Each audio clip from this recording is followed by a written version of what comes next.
ఓం సాయిరామ్. సాయి భక్తులందరికీ నమస్కారం అండి. సాయిబాబా దయ వల్ల ప్రతి ఒక్కరి కుటుంబం ఎక్కడున్నా కూడా సుఖంగా, సంతోషంగా, ఎప్పుడు కూడా అష్టైశ్వర్యాలతో, ఆయుర ఆరోగ్యాలతో ఆనందంగా ఉండాలని చెప్పి సాయి తరపున నేను కూడా కోరుకుంటూ ఇంకా ఈరోజు వీడియో అనేది మొదలు పెడుతున్నాను. ఈరోజు వీడియోలో సాయి పిలుపు ద్వారా మనకు వచ్చినటువంటి సందేశం ఏంటి, బాబాగారు మనతో ఏ విషయాన్ని చెప్పాలనుకుంటున్నారంటే, తల్లి రేపు శనివారం కదా, రేపు శనివారం రోజు నేను ఒక ఉపాయం చెప్తాను. నేను చెప్పినది చెప్పినట్లుగా చెయ్యి.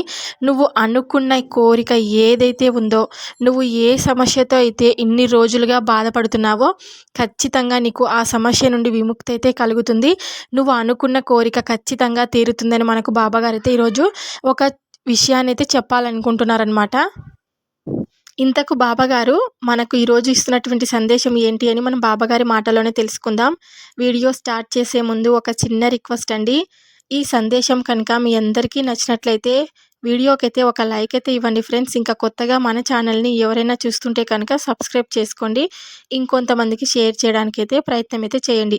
ఇక సందేశాన్ని విందామా. తల్లి, నీ జీవితంలో ఎన్నో సమస్యలతో, ఎన్నో ఇబ్బందులతో నువ్వు ఎంతో మానసిక వేదనకు గురి అవుతున్నావని నాకు తెలుసు. కానీ నేను చేయవలసిన అంతా చేస్తున్నాను. నువ్వు చేసుకున్న పాప పుణ్యాలను బట్టి నీ జీవితం ముడిపడి ఉందని నేను ఎప్పటికీ చెప్తూనే ఉంటాను. నువ్వు ఇంకా చిన్న చిన్న తప్పులను, పొరపాట్లను చేసుకుంటూ పాపపు కర్మలన్నీ మూట కట్టుకుంటూ ఉంటే నీ జీవితంలో నీ కర్మలన్నీ ఎప్పుడు తొలగిపోతాయి చెప్పు. నేను చెప్పే కొద్దీ నువ్వు ఏ పని అయినా చేస్తున్నావా?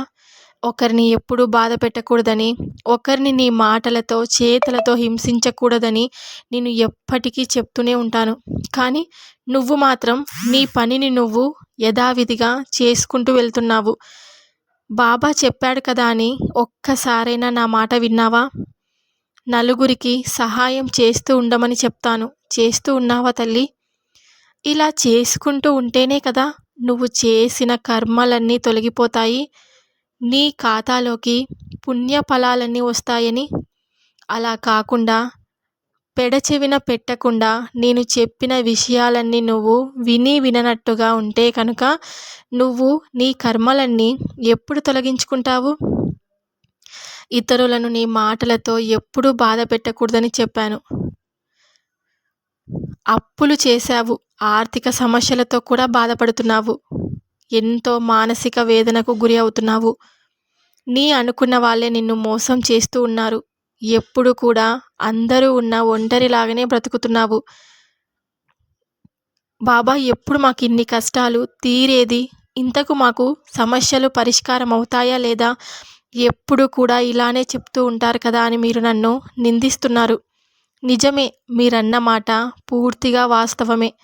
కానీ నేను చెప్పిన పరిహారాలు కానీ, నేను చెప్పిన ఈ సందేశాలన్నింటినీ మీరు చక్కగా విని పాటించుకోండి. ఖచ్చితంగా మీకు అంతా మంచి జరుగుతుంది.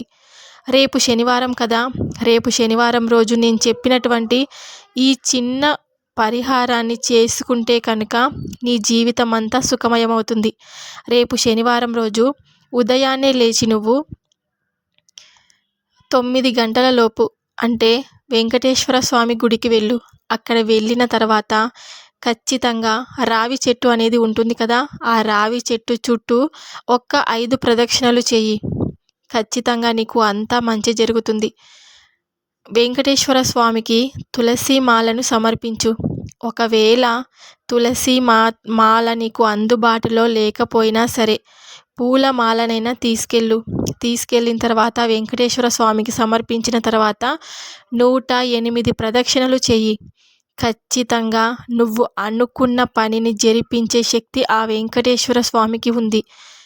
ఆ 7 కొండలవాడు, ఆ ఆపద మొక్కులవాడే నిన్ను ఆపదల నుండి కాపాడుతాడు. ఖచ్చితంగా నువ్వు నేను చెప్పినటువంటి ఈ చిన్న పరిహారాన్ని తల్లి. ఖచ్చితంగా నీకు అంతా మంచి జరుగుతుంది. నువ్వు రావి చెట్టు చుట్టూ 5 ప్రదక్షిణలు చేయి.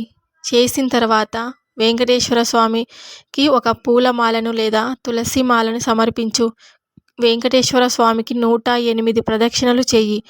అలా చేసిన తర్వాత ఎవరితో మాట్లాడకుండా ఇంకా ఇంటికి తిరిగి వచ్చేసేయి. ఖచ్చితంగా నువ్వు ఉదయం చేసినట్లయితే సాయంత్రం లోపే నువ్వు ఒక మంచి మార్పుని చూస్తావు. నువ్వు సాయంత్రం వెళ్ళాలనుకుంటే కనుక ఉదయం వీలు కాకపోతే సాయంత్రం వెళ్ళాలనుకునే వాళ్ళు సాయంత్రం 6 గంటలకి అలా గుడికి వెళ్ళి రావి చెట్టు చుట్టూ ప్రదక్షిణలు చేసి నేను చెప్పిన విధంగా 108 ప్రదక్షిణలు చేసి ఇంటికి వచ్చేసేయండి. మీకు ఆదివారం లోపు ఒక మంచి పాజిటివ్ వైబ్రేషన్ అనేది మీకు కలుగుతుందన్నమాట. ఇంకా రేపు శనివారం కదండి. శనివారం రోజు ప్రతి ఒక్కరూ కాలికి నల్లదారం అనేది కట్టుకోండి. ఖచ్చితంగా మీకు ఆ శనీశ్వరుడు నుండి కూడా విముక్తి కలుగుతుందనమాట. నల్ల దారం కట్టుకోవడం వల్ల మీకున్న నరదిష్టి కానీ మీకున్న నెగిటివ్ ఎనర్జీ కానీ ఖచ్చితంగా పోతుంది. ఇదొక్క పనినైతే చెయ్యండి, మీకు అంతా మంచి జరుగుతుంది. ఆ వెంకటేశ్వరుని అనుగ్రహం మీ కుటుంబం పైన ఉండాలని చెప్పి నేను కూడా మనస్ఫూర్తిగా కోరుకుంటున్నానని మనకు బాబాగారు అయితే ఈ చిన్న సందేశాన్ని మన ముందుకైతే ఈరోజు చెప్పాలనుకుంటున్నారనమాట. బాబాగారు చెప్పినటువంటి ఈ సందేశం మీ అందరికీ నచ్చినట్లయితే వీడియోకైతే ఒక లైక్ అయితే ఇవ్వండి ఫ్రెండ్స్. ఇంకా కొత్తగా మన ఛానల్ని ఎవరైనా చూస్తుంటే కనుక సబ్స్క్రైబ్ చేసుకోండి. ఇంకొంతమందికి షేర్ చేయడానికైతే ప్రయత్నం అయితే చేయండి.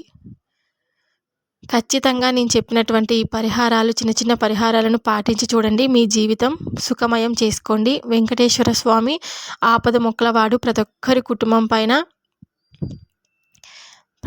కుటుంబాన్ని రక్షిస్తూ ఉంటారనమాట.